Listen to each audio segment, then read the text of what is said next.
5 তারিখের পরে ভারতীয় বিএসএফ এমন ভাবে আমাদের উপরে আক্রমণ শুরু করেছে যে ওরা প্রতিহিংসার শিকার হয়ে যাচ্ছে। ওরা 500 খুনিকে সাপোর্ট দিচ্ছে, কিন্তু সাধারণ মানুষকে এমন ভাবে গুলি করছে, এর আমরা তীব্র প্রতিবাদ জানাই এবং আমরা আন্তর্জাতিকভাবে এটাকে মীমাংসা করার জন্য আমরা এনসিবির মাধ্যমে এটাকে আন্তর্জাতিকভাবে জানানোর জন্য সম্মত হচ্ছি। আগে থেকে কি হত্যাকাণ্ড বাড়ছে? আগে থেকে বাড়ছে। এর আগে যখন ফ্যাসিবাদ গভর্নমেন্ট ছিল অনেকটা আমাদের সঙ্গে আতাত করে চলতো ওরা, কিন্তু এই ফ্যাসিবাদ চলে যাতে আর আতাত করছে না। আমাদেরকে প্রকাশ্যভাবে হুমকি ধামকি বিভিন্ন ভাবে আমাদেরকে গুলিগালার মাধ্যমে আমাকে দাবিয়ে রাখার চেষ্টা করছে। তো এইভাবে দাবিয়ে রাখা যাবে না। আগামী প্রজন্ম আরো তরুণ প্রজন্মকে আরো হইলো উজ্জীবিত হইতে হবে, প্রতিবাদ করতে হবে কড়া ভাবে। ইব্রাহিম বাংলাদেশ সীমান্তের ভেতরে ছিল, কিন্তু বিএসএফ এসে তাকে টেনে এসে ধরে নিয়ে গিয়ে গুলি করার পরে তাকে নির্যাতন ভাবে মারে, বিভিন্ন ভাবে আঘাত দিয়ে পায়ে গুলি করে চোখের। আমরা সবাই ইব্রাহিম ভাইয়ের হত্যার বিচার চাই। আমরা সবাই ইব্রাহিম ভাইয়ের হত্যার বিচার চাই এবং সীমান্তে যাতে আর একটা মানুষকে গুলি করে না মারা হয়, এর একটা গুলিও যেন বাংলাদেশের নিরীহ মানুষের বুকে না লাগে, কোনো মায়ের বুক যেন খালি না হয়। আওয়ামী ফ্যাসিবাদ লিডাররা কিন্তু এই ধারকাটা পারে চলে যাচ্ছে। ওই যে এক ভাই কে জানি বললো চোখ গুলা খুলে নিচ্ছে, অন্ডকোষ কেটে ফেলছে, মানে কতটা নৃশংস।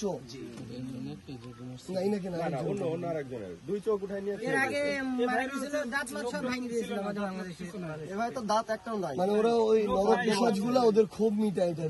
ওদের ক্ষোভ মিটায়। হয়তো সীমান্তবর্তী এলাকা ওদের বিএসএফ এসে আমাদেরকে অনেক সময় উঠাই নিয়ে চলে যায়, মারধর করে আবার পতাকা মাইডের মাধ্যমে ছেড়ে দেয়। এক্ষেত্রে ওদের এই যে 32 ব্যাটালিয়ন বিএসএফ এসেছে, ওরা খুবই নৃশংসভাবে মানুষকে গুলি করছে। এরা আসা মাত্রই গুলি করছে বেশি।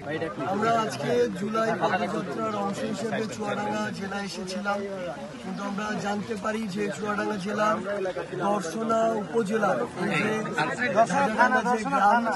এই গ্রামের আমাদের মাথাভাঙা আমাদের একজন ভাই, চাচা একটু এদিকে আসেন, ওনার ছেলে আমাদের ইব্রাহিম ভাই গতকালকে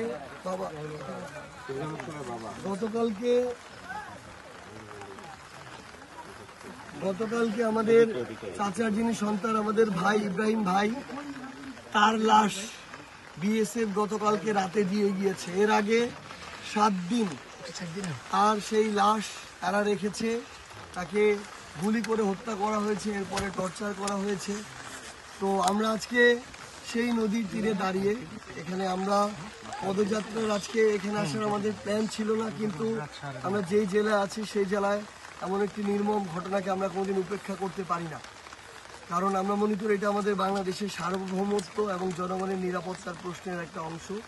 আমাদের জাতীয় নাগরিক পার্টি এনসিপি সংগ্রামী আহ্বায়ক রয়েছেন, এই বিষয়ে আমি তাকে অনুরোধ করছি বলার জন্য। প্রিয় দেশবাসী, আমরা এই মুহূর্তে আছি আমরা চুয়াডাঙ্গা জেলার দর্শনা উপজেলায়, আমরা ঝাঁঝাডাঙ্গা গ্রামে এখানে আছি মাথাভাঙা নদীর পারে। আপনারা দেখবেন এই নদীটা, এই নদীর ওই পারে হচ্ছে বাংলাদেশের জমি আছে এবং তারপরে হচ্ছে কাঁটাতার। সেই জমিতে এই গ্রামের মানুষজন ঘাস কাটতে যায়। এরকমই একজন গিয়েছিলেন আমাদের ইব্রাহিম ভাই, এই গ্রামের সন্তান, এবং উনি যখন সেইখানে ঘাস কাটতে গিয়েছেন তখন বিএসএফ গুলি করে তার পায়ে এবং তাকে তুলে নিয়ে যায়। তাকে তুলে নিয়ে গিয়ে অমানবিক নির্যাতন করা হয় এবং তাকে হত্যা করা হয় এবং তার লাশ গতকাল রাতে 7 দিন পরে হস্তান্তর করা হয়েছে তার পরিবারের কাছে। ইনি ইব্রাহিম ভাইয়ের বাবা। আমরা তার পরিবারের সাথে সাক্ষাৎ করেছি এবং তার পরিবারও এই হত্যার বিচার চেয়েছে এবং আর কোনো মায়ের বুক যাতে খালি না হয়। গায়ের জোরে ভারত বাংলাদেশের সাথে এই ধরনের আচরণ বারবার করছে। আমরা এই গ্রামের মানুষের সাথে কথা বলেছি যে 5ই আগস্টের পরে সীমান্তে হত্যাকাণ্ড বেড়ে গিয়েছে, সীমান্তে বাংলাদেশের সাধারণ মানুষের প্রতি, গরিব মানুষের প্রতি নির্যাতন বেড়ে গিয়েছে এবং আমরা জানি এই আচরণটা ভারতের আজকের না, গত 50 বছর ধরে আমরা সীমান্ত হত্যার কথা শুনতেছি। গত 25 বছরে বাংলাদেশে প্রায় 1200-এরও বেশি মানুষ সীমান্তে হত্যা করা হয়েছে। তাদেরকে নানা ট্যাগ দিয়ে হত্যা করা হয়, গরু চোরাচালানকারী, মানুষ পাচারকারী, এরকম নানা হত্যা। কিন্তু আপনারা ইব্রাহিম ভাইয়ের ঘটনা জানেন, এরকম শত শত মানুষের ঘটনা, ফেলানির ঘটনা আমরা জানি, মর্মান্তিক ঘটনা। ঘাস কাটতে গিয়েছিল এবং বর্ডার, এটা বাংলাদেশের জমিতেই সে গিয়েছিল, ভারতের সীমানাও সে, বাংলাদেশের সীমানা সে ক্রস করেনি। তারপরে এই ধরনের হত্যাকাণ্ডগুলো হচ্ছে এবং এটা বাংলাদেশের স্বাধীনতা, সার্বভৌমত্ব, আঞ্চলিক অখণ্ডতা এবং মানবিক মর্যাদার প্রতি হস্তক্ষেপ, অমর্যাদা করা হয়েছে, বাংলাদেশকে করা হচ্ছে। বাংলাদেশের মানুষকে ভারত সরকার বিএসএফ মানুষ হিসেবে দেখেন। এই যে বাংলাদেশ, ভারতের যে বর্ডার বাহিনী, সীমান্তরক্ষী বাহিনী, এর একটা খুনি বাহিনীতে পরিণত হয়েছে।